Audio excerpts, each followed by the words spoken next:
Hello అండి అందరికీ. మనందరికీ తెలుసు, రీసెంట్గా జగన్మోహన్ రెడ్డి గారు రెంటపాళ్ళ గ్రామ పర్యటనకి వెళ్ళినప్పుడు సింగయ్య అనే వైసీపీ కార్యకర్త జగన్మోహన్ రెడ్డి గారి కారు కింద పడి మరణించడం జరిగింది. ఈ అంశంలో జగన్మోహన్ రెడ్డి గారి మీద, అలాగే జగన్మోహన్ రెడ్డి గారి డ్రైవరు మరికొంతమంది వ్యక్తుల మీద కేసులు అయితే నమోదు చేయడం జరిగింది. అయితే ఈ సందర్భంగా జగన్మోహన్ రెడ్డి గారి యొక్క కార్ని పోలీసులు పల్నాడు పోలీస్ అనుకుంటాం, పల్నాడు పోలీసులు అయితే సీజ్ చేయడం జరిగింది. ఆయన కేంద్ర కార్యాలయంలో ఉన్న కార్ని తీసుకొని వెళ్ళటం జరిగింది.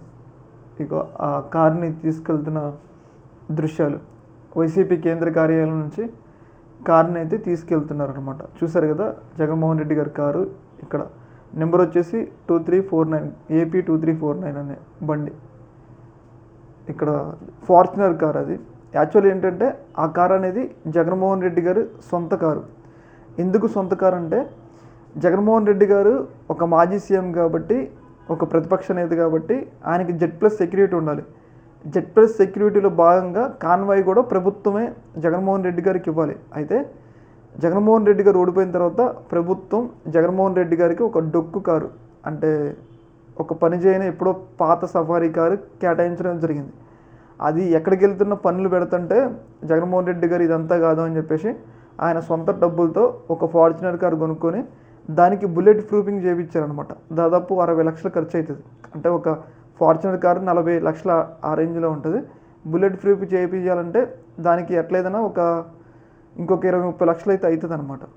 దాదాపు 60-70 లక్షల కారు అది. అయితే ఏదైతే వినికొండలో జరిగిన ఈ యొక్క అంశంలో ఈ కారే కదా రీసెంట్గా రెంటపాళ్ళ గ్రామ పర్యటనలో జరిగిన అంశంలో ఏదైతే యాక్సిడెంట్లో ఈ కారే కదా వాడింది.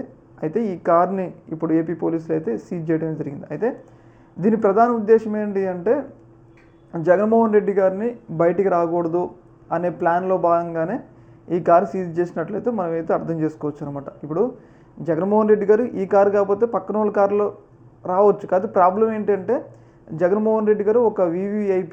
ఆయన మామూలు కారులో వస్తే ఆయనకి థ్రెట్స్ ఉంటాయి. ఎందుకంటే రోడ్డు మీద వెళ్తున్నప్పుడు ఎవరైనా ఒక ఇద్దరు గన్లు పెట్టి కాలవడానికి అవకాశం ఉంటుంది, అంటే వేరే కారులో వెళ్తే. అదే బుల్లెట్ ప్రూఫింగ్ అనుకో, ఆయనకి ఒక రక్షణ ఉంటుంది. కాబట్టి ఇప్పుడు ఆయన వేరే కారులో వెళ్ళాలన్నా కానీ, బయటికి వెళ్ళాలన్నా కానీ వెళ్ళలేరు అనమాట. ఆయనకిచ్చిన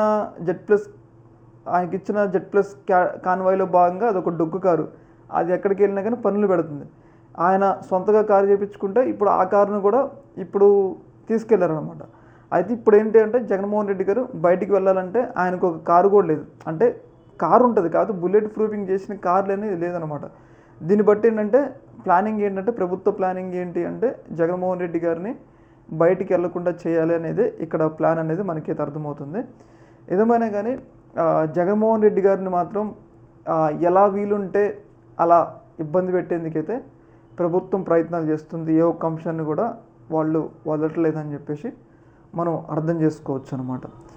ముఖ్యంగా ఏంటంటే, రీసెంట్గా చంద్రబాబు నాయుడు గారు మాట్లాడిన మాటలు, ముఖ్యంగా జగన్మోహన్ రెడ్డి గారిని భూస్థాపితం చేస్తాం అన్న మాటలు ఉన్నాయి కదా, ఆ మాటలతో వైసీపీ వాళ్ళు భయపడుతున్నారు. ముఖ్యంగా ఆయన కారుని, ఇప్పుడు బుల్లెట్ ప్రూఫ్ కారుని కూడా తీసేయటం, ఆయనకు ఒక డొక్కు కారు కేటాయించడం. ఇప్పుడు జగన్మోహన్ రెడ్డి గారు ఆయన కారు లేకపోయినా ఆయన బయటికి వెళ్తాడు.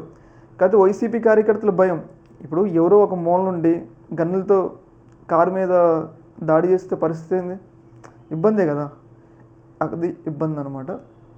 ఏదేమైనా కానీ కుటుంబ ప్రభుత్వం మాత్రం జగన్మోహన్ రెడ్డి గారిని ఏ చిన్నది దొరికినా కానీ వదిలిపెట్టట్లే. ఏ చిన్న తప్పు దొరికినా కానీ రీసెంట్గా ఆయన మిర్చి యార్డ్, ఏదైతే గుంటూరు మిర్చి యార్డ్కి వెళ్ళిన సందర్భంగా కూడా ఆయన మీద కేసు అయితే కట్టడం జరిగింది. చూడాలి మరి దీన్ని వైసీపీ ఎలా ఎదుర్కొంటుంది అనేది. ఓకే, మరి ఈ యొక్క అంశంలో మీ యొక్క అభిప్రాయాన్ని తెలియజేయండి. అలాగే ఇక్కడ వరకు చూసారు కాబట్టి మీకు వీడియో ఎంతో కొంత నచ్చే ఉంటుంది కాబట్టి వీడియోని కొంచెం లైక్ చేయండి. అలాగే మరిన్ని అప్డేట్స్ కోసం మన ఛానల్ సబ్స్క్రైబ్ చేసుకోండి. మీ యొక్క అభిప్రాయాన్ని కూడా కింద కామెంట్ తెలియజేయండి. ఓకే మరి, థ్యాంక్ యూ.